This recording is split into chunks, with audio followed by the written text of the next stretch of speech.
মাত্র 2টা ডিম আর 2 কাপ দুধ দিয়ে চায়ের কাপে পারফেক্ট পুডিং করে দেখাবো। বাচ্চারা যখন পুডিং খেতে বায়না ধরে তখন 20 মিনিটে চুলায় চায়ের কাপে বানিয়ে নিন দারুণ এই পুডিংটা।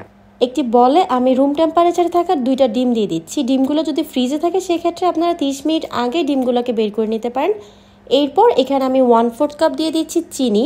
আপনারা আপনাদের স্বাদ অনুযায়ী চিনির পরিমাণটা বাড়িয়ে কমিয়ে দিতে পারেন। এরপর খুবই সামান্য একটু ভ্যানিলা এসেন্স দিয়ে দিচ্ছি, এতে করে ডিমের যে স্মেলটা আছে সেটা থাকবে। ভ্যানিলা এসেন্সের পরিবর্তে আপনারা এখানে এলাচ গুঁড়োটাও দিতে পারেন। এখন একটি হ্যান্ড উইক্স দিয়ে আমি সবকিছুকে খুব ভালো করে এখানে মিক্স করে নিচ্ছি। চিনির কোনো প্রকার দলা যাতে না থাকে সেটা কিন্তু খেয়াল। রেসিপিটা আপনারা কে কোথা থেকে দেখছেন কমেন্ট করে আমাকে অবশ্যই জানাবেন। এরপর এখানে আমি আগে থেকে জাল করে রাখা 2 কাপ লিকুইড দুধ দিয়ে দিলাম। ডিমের মিশ্রণের সাথে দুধটাকে ভালো করে এখানে মিশিয়ে নিচ্ছি। 1 কাপে ঢালার সুবিধার্থে এখানে আমি একটি জগে নিয়ে নিলাম মিশ্রণটাকে। এখন আমরা ক্যারামেল তৈরি করে নেব। চুলায় প্যানে আমি 3 টেবিল চামচের মতো চিনি দিয়ে দিচ্ছি। চুলার আঁচটা লো মিডিয়ামে রেখে আস্তে আস্তে এটাকে ক্যারামেল করে নিতে হবে। কিছুক্ষণের মধ্যেই দেখতে পারবেন খুব সুন্দর এরকম একটি কালার চলে এসেছে। তখন চুলাটা বন্ধ করে সাথে সাথে এটাকে কাপে সেট করে নিতে হবে। যে চায়ের কাপে পুডিংগুলো সেট করবেন সেগুলো অবশ্যই হিট প্রুফ হতে হবে, তা না হলে কিন্তু ফেটে যেতে পারে। যেই চায়ের কাপের নিচে হিট প্রুফ বা ওভেন প্রুফ লেখা থাকবে সেটাই কিন্তু এখানে ইউজ করতে হবে। ক্যারামেলগুলোকে চায়ের কাপে আমি দিয়ে দিচ্ছি। 2 থেকে 3 মিনিটের মধ্যে কিন্তু এই ক্যারামেলটা সেট হয়ে যাবে। চায়ের কাপে ক্যারামেলটা যখন শক্ত হয়ে সেট হয়ে যাবে তখন এখানে আমি পুডিংয়ের মিশ্রণগুলোকে দিয়ে দিব। ছোট বড় সবাই এই পুডিংটা অনেক বেশি পছন্দ করবে। আর এইখানে ছোট চায়ের কাপের 4টা পুডিং হবে।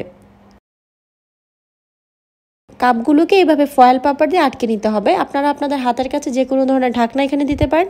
মোট কথা এটা পানিতে ভাপ দেওয়ার সময় যাতে ভিতরে কোনো পানি প্রবেশ করতে না পারে তার জন্য কাপটাকে এভাবে ঢেকে দিতে হবে। চুলায় আমি একটি ফ্রাই প্যান বসিয়ে দিয়েছি। এখন এখানে আমি 2টা মোটা টিস্যু দিয়ে দিচ্ছি। আপনারা চাইলে এখানে ছোট টাওয়ালও ব্যবহার করতে পারেন। এখন এখানে চায়ের কাপগুলোকে সেট করে দিচ্ছি। এরপর এখানে আমি ফুটন্ত গরম পানি দিয়ে দিচ্ছি। আর পানির পরিমাণটি কিন্তু অবশ্যই চায়ের কাপে অর্ধেকের নিচে থাকতে হবে। দেখতেই পাচ্ছেন এর পরিমাণটা কতটুকু দিয়েছি। এখন ঢাকনা দিয়ে ঢেকে 20 মিনিটের জন্য মিডিয়াম আঁচে এটাকে স্টিম করে নিতে হবে।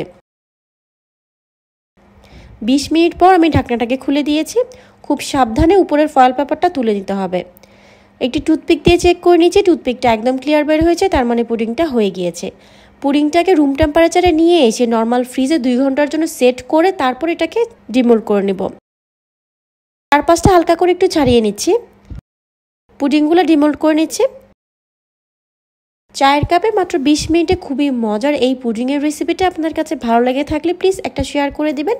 এমন সব মজার আর নতুন রেসিপি পেতে আমাদের পেজটা ফলো করে রাখতে পারেন। আজ এ পর্যন্ত সবাই অনেক বেশি ভালো থাকবেন। আল্লাহ হাফেজ।